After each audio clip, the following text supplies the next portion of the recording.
So let's talk about how to set up the pump when we're going to use the Calypso to go for double pumping. So as I mentioned, we've got different choices when it comes to the shell size. I'm going to use the OptiFlow massage insert inside the 31mm shell, which gives me a 26mm diameter across there. We'll talk in another video about the best way to choose the right breast shell size for you. I've got 2 of those because I'm going to be doing double pumping. At the bottom, I'm going to put one of these white lip valves. So when we handle these lip valves, we're not going to pull on the bottom wedge shape because this is a more fragile part. We're just going to hold it around the top. When we remove it for cleaning, make sure we only pull it from the base at the top. One of those on each of my breast shells. I'm going to need 2 bottles. So let's take off that storage lid, which I'm not going to need. And let's get another one. And I'm going to screw the breast shell on top of my storage bottle.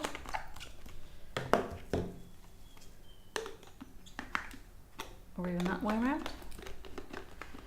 2 of those. And then we're going to need another membrane, which is going to go in the top of the breast shell. And they look a little bit like squidgy lids. So 1 in the top there and 1 in the top there. Let's do these one at a time. And then with this green lid, we have a line on that edge that's going to line up with a line that we'll find on the breast shell. So line up those 2 lines. And when they're lined up, we're going to screw about 1/2 centimetre clockwise. And now it's nice and tight. So when it's nice and tight, the 2 lines are no longer lined up.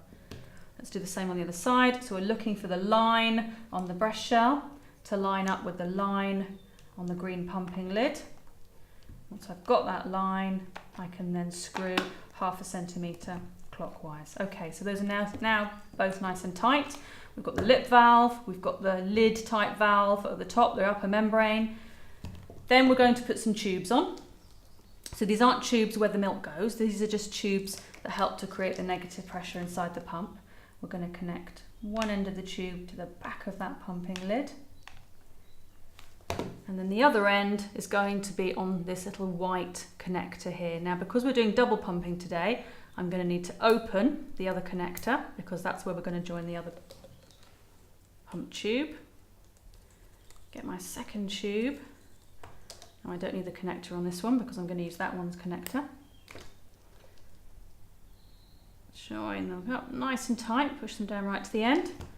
And then the end of this tube is going to go onto the back of this second bottle because we know that double pumping is the ideal.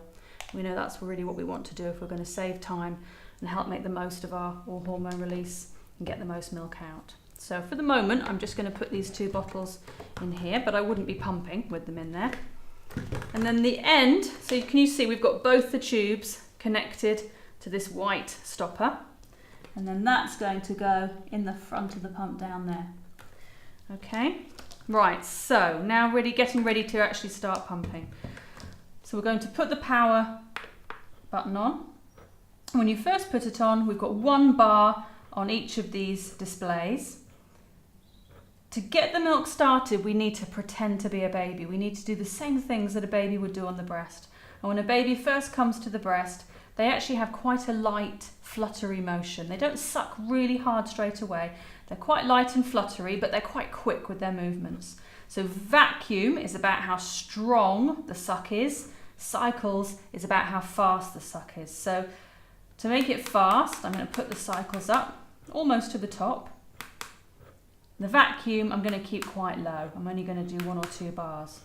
And when I start pumping, I might want to do some breast massage, perhaps have some warm compresses on my breasts for 5 to 10 minutes before I pump. And then I'm going to start with this stimulation phase. So high on the cycles, low on the vacuum. And the pump's going to make a kind of noise.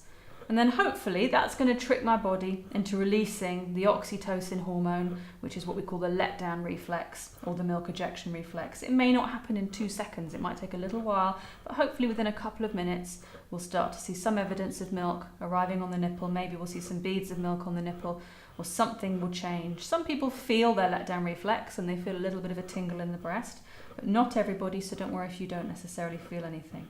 So hopefully when you see some milk beginning to arrive within 2 or 3 minutes, you'll then change what you've done to the pump controls to slow it down, but to make the vacuum a bit stronger, which is just what babies do as well. Once the milk starts to arrive, they're going to draw the nipple a bit further and they're going to be sucking a little bit stronger, but slowing down with their cycles. They're going to move their tongue to create negative pressure in the process, and the rhythm will be a little bit slower. So just like baby does, I'm going to increase the vacuum once the milk's arrived, and I'm going to slow down the cycles. I can hear my membranes really going away as they're reacting to that change in the negative pressure. It shouldn't be painful, it shouldn't be uncomfortable, it should just be a sensation of the nipple moving inside the breast shell a little bit. And this time, instead of being it's more of a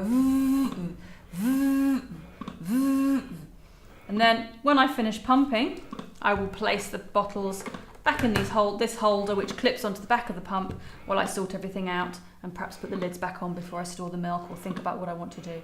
I could also pump directly into a freezer bag if I wanted to, and I'll show you how to do that on a separate video. Let's imagine that we're out and about, we don't have any access to electricity, or we only have a small bag and we want to perhaps do some manual pumping instead. Now we've got the ability with the Calypso to go to just make it into a little manual pump by using this separate lid. We've got a different kind of liddy membrane there that we can use.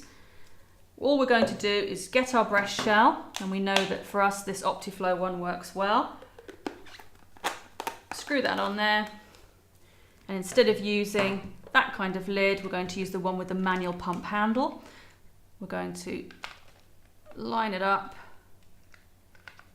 and do the same thing again, do a little bit of a screw. So we've got one line there, 0.5 centimetre, and then when we do the manual pumping, we're going to be squeezing on this white handle. Now the same sort of principles apply. It's a good idea perhaps to start quite quickly, perhaps do some breast massage at the beginning to see if you can get the flow started. Once the flow starts, then you'll probably slow down the pumping pattern. It's a bit of a trick to using a manual pump. You have to adjust and play around with it and see what works best for you. And then when you finish pumping, you'll just be unscrewing the top and using the storage lid. And with the Calypso to go, if you've then got a bottle of milk, you can put that inside your cool bag next to the ice block, zip it up, and that's going to be good for up to 24 hours with an ice block in a insulated bag. So that's the Calypso to go.